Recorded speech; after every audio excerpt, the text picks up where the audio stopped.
في مكان بعيد جوه معبد قديم اتحفر في الجبل من أكتر من 3000 سنة. الناس واقفة مستنية والجو كله هدوء، وفجأة شعاع من الشمس يدخل من باب معبد من المعابد القديمة، ويمشي في ممر طويل جدا لحد ما يوصل لوجه تمثال ملك من ملوك الفراعنة القدماء، وينور وشه بالظبط. والأغرب إن المشهد ده مش بيحصل كل يوم، ده بيحصل يومين بس في السنة. والسؤال هنا بقى، إزاي المصريين القدماء قدروا يعملوا حاجة بالدقة دي من غير أي أجهزة حديثة؟ أنا إسلام وده فيديو جديد من قناة فضول الليل. قبل ما نبدأ انزل اشترك في القناة عشان يوصلك فيديوهاتنا أول بأول. خلينا نسافر بخيالنا لجنوب مصر في مكان اسمه معبد أبو سمبل. المعبد ده مش مجرد مبنى عادي، ده معبد منحوت بالكامل في الجبل. اتعمل في عهد الملك رمسيس الثاني، واحد من أعظم ملوك مصر القديمة. المعبد من بره فيه 4 تماثيل ضخمة، لكن السر الحقيقي مش بره، السر جوه المعبد نفسه. ولما تدخل المعبد من جوه هتمشي في ممر طويل جدا حوالي 60 متر تقريبا.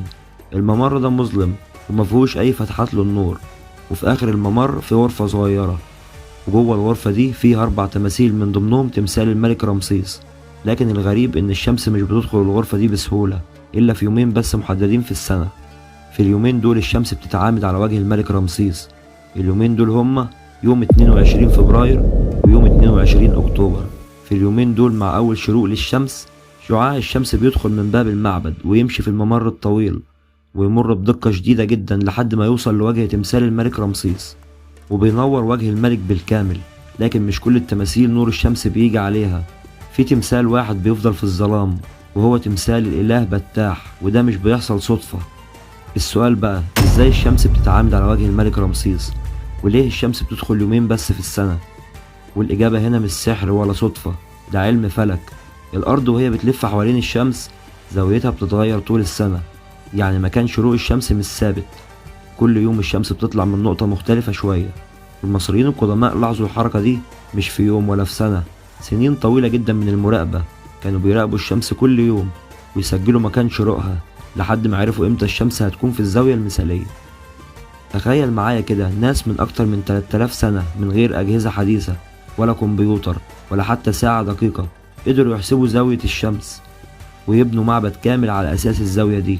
المهندسين وقتها اختاروا اتجاه باب المعبد بحساب دقيق جدا، ولو كان الباب اتحرك حتى لو سنتيمترات قليلة الشعاع ما كانش هيوصل لوجه الملك ولا حتى مرة واحدة. وده معناه إن البناء نفسه كان جزء من الحساب، مش مجرد حفر في جبل وخلاص، ده تصميم فلكي كامل. لكن هنا يظهر لغز غريب. في الغرفة الأخيرة فيها 4 تماثيل، 3 منهم الشمس بتنورهم، لكن التمثال الرابع بيفضل في الظلام دايما. هتقولي ليه بقى؟ أنا هقولك ليه.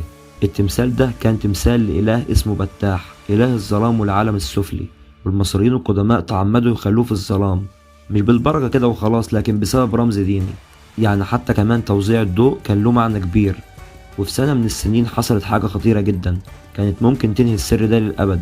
لما اتبنى السد العالي، مياه بحيرة ضخمة بدأت تتكون اسمها بحيرة ناصر، والمية دي كانت هتغرق معابد كاملة. ولو المعبد ده غرق، ظاهرة تعامد الشمس على وجه الملك رمسيس كانت هتختفي للأبد، وسر عمره آلاف السنين كان ممكن يضيع في لحظة. وقتها العالم كله اتدخل، علماء ومهندسين من دول مختلفة اتجمعوا عشان ينقذوا المعبد. والخطة كانت مجنونة شوية لكن عبقرية، وخططوا انهم ينقلوا المعبد بالكامل من مكانه. ايوه زي ما بقولك كده، ينقلوا جبل كامل بتماثيله وممراته وغرفه الداخلية قطعة قطعة. وبالفعل تم تقطيع المعبد لآلاف من القطع الضخمة، واتنقل لمكان أعلى بعيد عن المية، وبعد كده تركب تاني بنفس الزوايا بنفس الاتجاهات بنفس الحسابات بنفس السر القديم. والسؤال اللي هيخطر في بالك دلوقت، بعد ما المعبد اتنقل، هل الشمس لسه بتتعامد على وجه الملك ولا السر ضاع خلاص؟ الحقيقة بقى إن الظاهرة لسه بتحصل، لكن حصل فرق بسيط. التعامد بقى بيحصل بعد يوم واحد تقريبا من التواريخ الأصلية، يعني بدل يوم 21 بقى يوم 22، وده فرق بسيط جدا مقارنة بحجم العملية اللي حصلت. وده معناه إن الحسابات كانت دقيقة جدا بشكل مذهل حتى بعد النقل، والظاهرة لسه موجودة لحد الآن. المرة الجاية بقى لما تشوف صورة للملك رمسيس الثاني أو تسمع عن معبد أبو سمبل، افتكر إن الموضوع مش مجرد تماثيل حجر وخلاص، ده علم وحسابات ومراقبة دقيقة للشمس من ناس عاشوا آلاف السنين. والسؤال الحقيقي هنا بقى، هل المصريين القدماء كانوا بيبصوا للشمس كده وخلاص، ولا كانوا فاهمين أسرارها أكتر مما احنا متخيلين؟ ولو كانوا قدروا يعملوا ده من 3000 سنة، تخيل ايه تاني ممكن يكون لسه مستخبي في الآثار بتاعتهم. ولو وصلت لحد هنا اكتب لي رأيك في الكومنتات، واكتب لي أي سؤال بيجي في دماغك وإن شاء الله هنرد عليه. كان معكم إسلام ياسر، والسلام عليكم ورحمة الله وبركاته.